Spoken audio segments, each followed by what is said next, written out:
ایک نوجوان جو بڑا خوبصورت تھا، شادی بھی کر لی اور شادی کے بعد اپنی بیوی کے ساتھ وقت گزارنے لگا۔ اب چونکہ وہ زیادہ بعض اوقات آدمی بیوی کو چاہتا ہے، وہ زیادہ چاہنے لگا، زیادہ اس کو اپنی بیوی سے محبت ہو گئی۔ مگر وہ عورت بھی عجیب تھی، اس کو اپنے شوہر کی ماں میں کوئی دلچسپی نہیں تھی۔ اب تھی وہ ساس بوڑھی، اتنی بوڑھی تھی کہ جو بھی اس کو دیکھتا اس پر ترس کھاتا، یعنی باہر کا بھی ترس کھاتا لیکن بہو کو اس پر ترس نہیں آتا تھا۔ اور ایسی عمر میں نا عموماً ماں اپنے بیٹے اور اپنی بہو کی خدمت کی بڑی اس کو حاجت ہوتی ہے کہ بیٹا بھی میری خدمت کرے گا تو میری بہو بھی میری خدمت کرے گی، ایک امید ہوتی ہے۔ اب وہ جو بیٹا تھا وہ بھی عجیب و غریب طبیعت کا مالک نکلا، ماں کی نہ خدمت کرتا نہ اس کی وہ دل جوئی کرتا۔ وہ ماں تھی کہ کبھی بیٹے کو شکایت نہیں کرتی تھی، بہو جو الٹا سیدھا بولتی برداشت کرتی، صبر کرتی، بیٹے کو نہ بولتی کہ ایسا کہیں گھر برباد نہ ہو جائے۔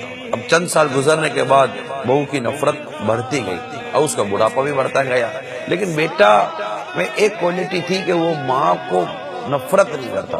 ایک دن دیکھا کہ بیوی افسردہ بیٹھی ہے، پوچھا کیا بات ہے جو اس کی طرح خوش نہیں ہو؟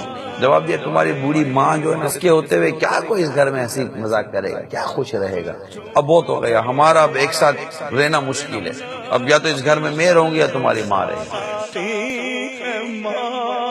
اب یہ بھی بے بس ہو گیا، اندھیرے میں ماں کو کندھے پر اٹھا کر ایک جنگل میں لے جا کر اس نے پھینک دی۔ اب جنگل بیابان جہاں خونخوار جانور، اندھیرا تھا جنگل میں۔ تھوڑی دیر کے بعد یہ اجنبی بن کر ماں کے پاس آیا تو وہ زاروں قطار رو رہی، آواز بدل کر پوچھنے لگا اے بوڑھیا کیوں رو رہی ہے؟ کہنے لگی میرا بیٹا ابھی ابھی مجھے یہاں پھینک کر چلا گیا ہے، مجھے خوف ہے کہ کہیں اس کو کوئی شیر چیر پھاڑ کر نہ کھا جائے۔ اس نے کہا تم اپنے اس بیٹے کے لیے رو رہی ہو جس نے تم سے یہ سلوک کیا، بدسلوکی کی، تمہیں اٹھا کے جنگل میں جانوروں کے سپرد کر دیا، تم اس کے لیے بددعا کیوں نہیں کرتی؟ اب جملہ سنو اور پہچانی ماں کسے کہتے ہیں۔ کہنے لگی میری محبت اس کے لیے بددعا کرنے سے انکار کرتا ہے۔